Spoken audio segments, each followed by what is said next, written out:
Hey! Aujourd'hui, j'annonce le lancement d'une nouvelle catégorie qu'on va appeler beauté au naturel. Je savais pas trop quelle vidéo allait lancer cette nouvelle rubrique sur ma chaîne, et puis finalement j'ai repensé à un tag que j'avais vu il y a de ça quelques mois, voire quelques années, d'une vingtaine de questions pour présenter un peu sa routine cheveux, mais au naturel, donc avec des soins naturels, bio, avec des marques éthiques, ce genre de choses. Donc voilà, je me lance.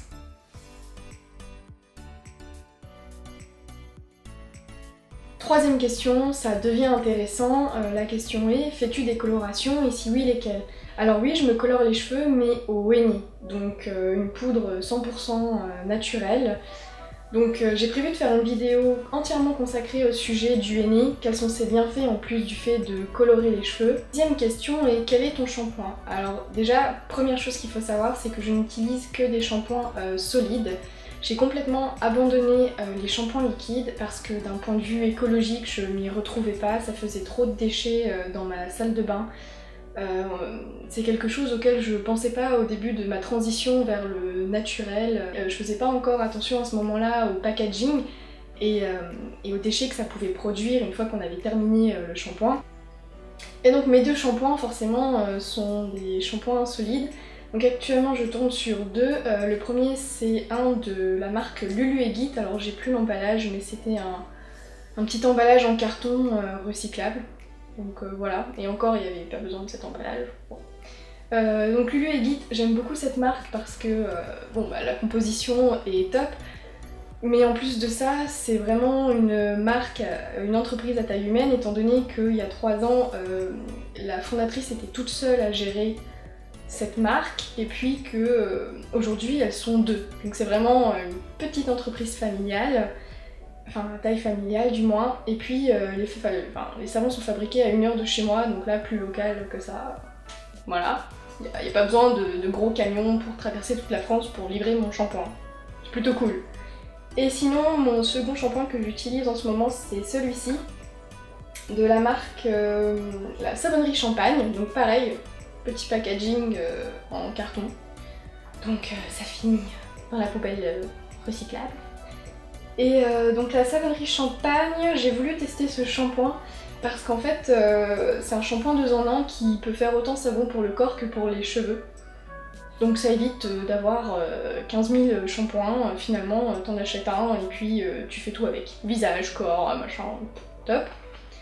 Aussi donc niveau composition c'est super, on retrouve surtout principalement des huiles et des beurres comme par exemple le beurre de karité. Pas d'huile de palme, c'est appréciable.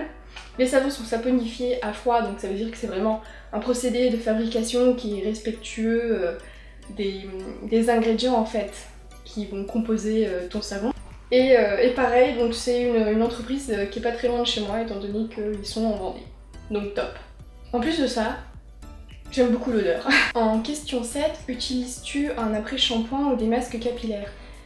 J'ai complètement arrêter l'après-shampoing aussi, ça c'est pareil, c'est quelque chose que j'avais pas arrêté au début de ma transition vers une routine plus naturelle. J'étais encore dans le formatage shampoing, après-shampoing obligatoire, puis finalement je me suis rendu compte qu'un après-shampoing qui reste sur tes cheveux quelques secondes voire minutes avant que tu le rinces, ça pouvait pas vraiment avoir d'effet. En revanche, ce que je fais quand j'ai terminé de me laver les cheveux et de me rincer les cheveux, c'est que je passe en dernier rot de rinçage. Ceci, c'est pas sexy du tout, c'est une vieille bouteille de jus de pomme que j'ai reconvertie. En fait, c'est tout simplement un mélange de vinaigre de cidre, donc du vinaigre fait à partir de pommes, et de l'eau. Donc je mets à peu près ça de vinaigre de cidre, et puis le reste, je le comble avec de l'eau. Donc voilà, c'est la seule chose que j'utilise à la suite de mon shampoing. Si tu as peur que le vinaigre de cidre laisse une certaine odeur dans tes cheveux, je peux comprendre. Alors oui, en fait, le temps que tes cheveux sèchent, ils vont sentir un petit peu le vinaigre de cidre, mais une fois que les cheveux sont secs, on sent plus rien du tout. En question 8, quels sont tes masques et tes soins préférés? Au niveau des soins qu'on retrouve dans le commerce, j'en ai 2 de la marque Denovo. Alors il faut savoir que sur cette chaîne, je te parlerai principalement de marques bio ou avec des labels.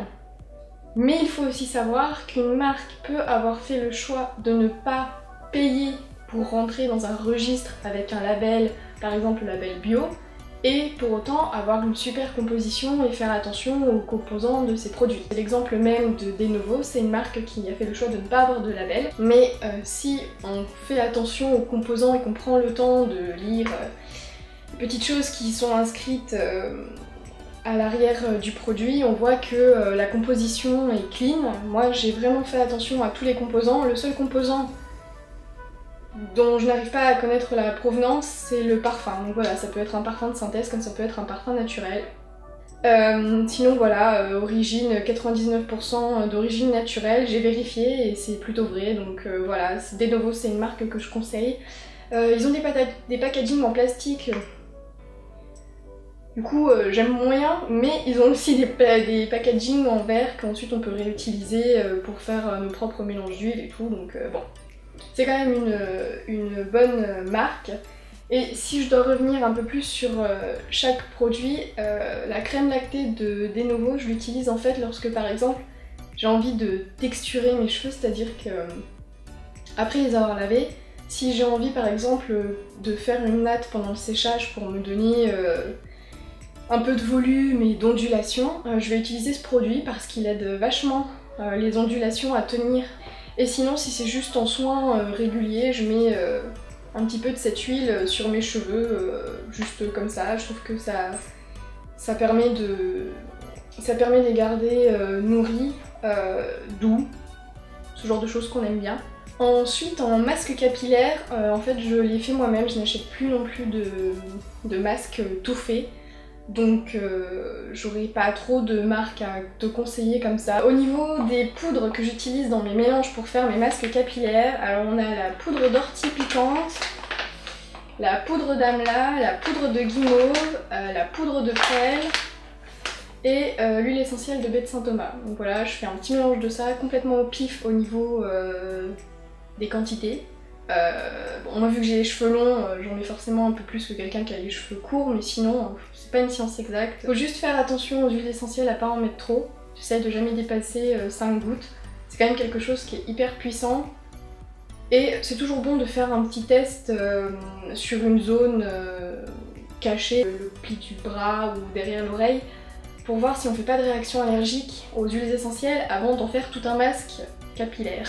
Au niveau de toutes les poudres que j'ai pu citer, elles ont toutes des actions un peu similaires. Ça va tourner autour de la pousse des cheveux, apaiser le cuir chevelu et donc éviter les irritations et les pellicules. Ça va aussi permettre de démêler les cheveux ou de les faire plus briller. En tout cas, tu peux faire confiance à ces quelques poudres et à cette huile essentielle. Elles sont vraiment assez connues dans le milieu de la cosmétique maison, spécifiquement tournée vers les cheveux. La 10e question est: surveilles-tu la composition de tes produits? Oui, archi oui. Je fais super attention au niveau des labels, au niveau des certifications des produits, mais ensuite, voilà, comme pour les produits Denovo, je m'empêche pas de regarder un à un la liste des produits, la liste des ingrédients d'un produit, pour me faire ma propre opinion et pour voir si oui ou non effectivement la composition me convient.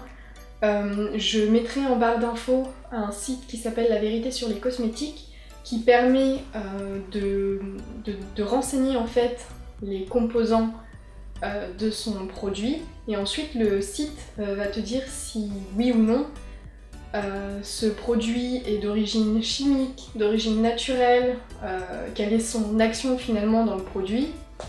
Est-ce un ingrédient à éviter? Donc voilà, pour les débutants c'est très bien. Question numéro 11, sèches-tu tes cheveux à l'air libre ou avec un appareil chauffant?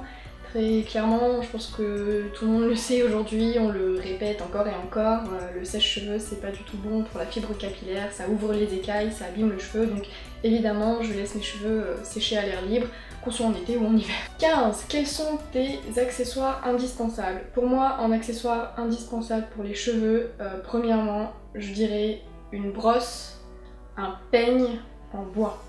Par exemple, ma brosse à moi, elle vient de la marque Tech, donc je mettrai un lien dans la barre d'infos si jamais tu veux la retrouver. C'est une brosse en bois et en fait c'est carrément plus respectueux, bon déjà de l'environnement parce que sa fabrication est moins lourde en déchets plastiques et pétrochimiques, mais en plus de ça, ça respecte tellement plus ta fibre capillaire en fait. Un exemple tout bête pour te montrer à quel point c'est visible tout de suite quand tu passes d'une brosse en plastique à une brosse en bois.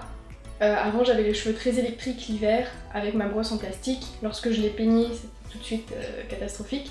Depuis que je suis passée avec la brosse en bois, avec bout arrondi en plus, donc c'est plutôt agréable pour le cuir chevelu, je n'ai plus du tout de problème de cheveux électriques lorsque je les brosse parce qu'en fait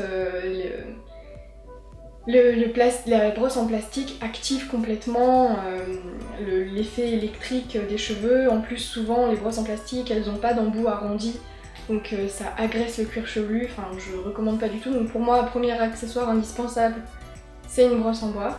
Les deux autres accessoires qui sont pour moi indispensables, mais seulement si comme moi tu fais du henné, sinon ça n'a pas grand intérêt, c'est des gants et une charlotte. Je t'explique. Quand tu fais du henné, ça colore tout. Tes cheveux, ta peau, si t'en mets sur le tapis, ça va colorer ton tapis. Et donc il vaut mieux avoir des gants sur les mains lors de l'application du henné, sinon tu deviens rouge.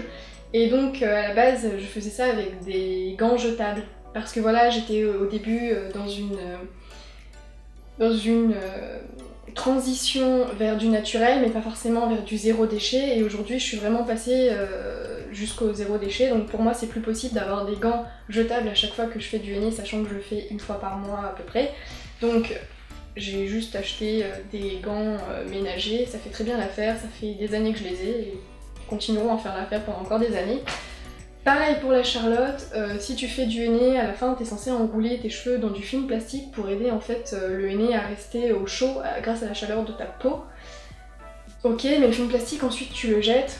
Aujourd'hui pour moi c'est plus possible, donc je suis passée à une charlotte certes en plastique mais que j'ai depuis pareil des années. Bon elle commence à se faire un peu vieille mais ça n'a rien de comparable au fait de jeter à chaque fois son film alimentaire en plastique. 17. Quels sont tes conseils pour avoir de beaux cheveux? Bah, je dirais que tous les points qu'on a pu voir précédemment dans cette vidéo sont des conseils pour avoir de beaux cheveux. En dernière question, quelles sont tes astuces pour faire pousser plus rapidement les cheveux? Déjà l'utilisation des poudres que j'ai citées auparavant, donc poudre d'amla, poudre de guimauve, poudre d'ortie. Il y a aussi la poudre de shikakai dont je n'ai pas parlé auparavant mais qui est très...